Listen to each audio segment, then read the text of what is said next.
जय हिंद दोस्तों। मैं हूं ब्रिजेश मौर्य और आप देख रहे हैं मेरा हिंदुस्तान। आज मेरा हिंदुस्तान में बात करेंगे, रूस को रास नहीं आया यूक्रेन में युद्ध विराम का अमेरिकी प्रस्ताव। पुतिन ने कहा 30 दिन युद्ध रुकने से यूक्रेनी सेना को मिलेगी राहत। यूक्रेन में युद्ध विराम के लिए अमेरिका का प्रस्ताव रूस को रास नहीं आया। रूसी राष्ट्रपति के कार्यकाल क्रेमलिन ने कहा कि 30 दिन का युद्ध विराम मुकाबले में पिछड़ रही यूक्रेनी सेना को राहत देगा और वह तैयारी कर फिर से युद्ध के मैदान में आ जाएगी। रूस लंबे समय के लिए शांति समझौता चाहता है, इसके लिए पहले ही शर्तें तय होनी चाहिए। अमेरिका में राष्ट्रपति डोनाल्ड ट्रंप ने कार्यभार संभालते ही यूक्रेन युद्ध को खत्म कराने की मंशा जाहिर की थी।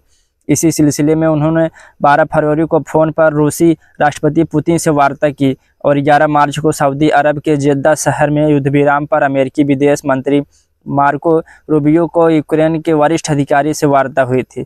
इस बैठक में अमेरिका ने यूक्रेन में 30 दिन के युद्ध विराम का प्रस्ताव रखा, जिसे यूक्रेन ने बिना देरी के स्वीकार कर लिया।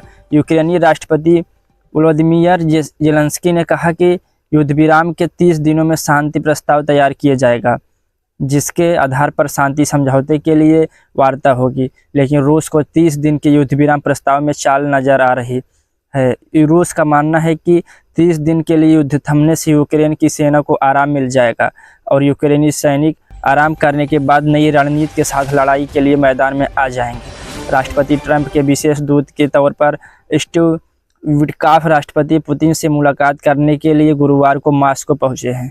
इससे पहले ट्रंप ने व्हाइट हाउस में उम्मीद जताई थी कि रूस 30 दिन में युद्ध विराम प्रस्ताव को स्वीकार करेगा।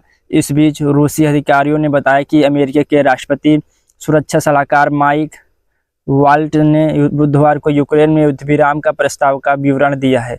विदेशी मामलों के पुतिन को सलाहकार यूरी यूशकोव ने बताया कि बुधवार को माइक वाल्ट से टेलीफोन पर हुई वार्ता में उन्होंने कहा कि प्रस्ताव में यूक्रेनी सेना को राहत देने के अलावा कुछ नहीं है, जबकि रूस लंबे समय का शांति समझौता चाहता है, जिसमें उसके हितों का भी उल्लेख हो। उन्होंने कहा इस मसले पर राष्ट्रपति पुतिन गुरुवार रात मीडिया के समक्ष अपनी बात रखेंगे।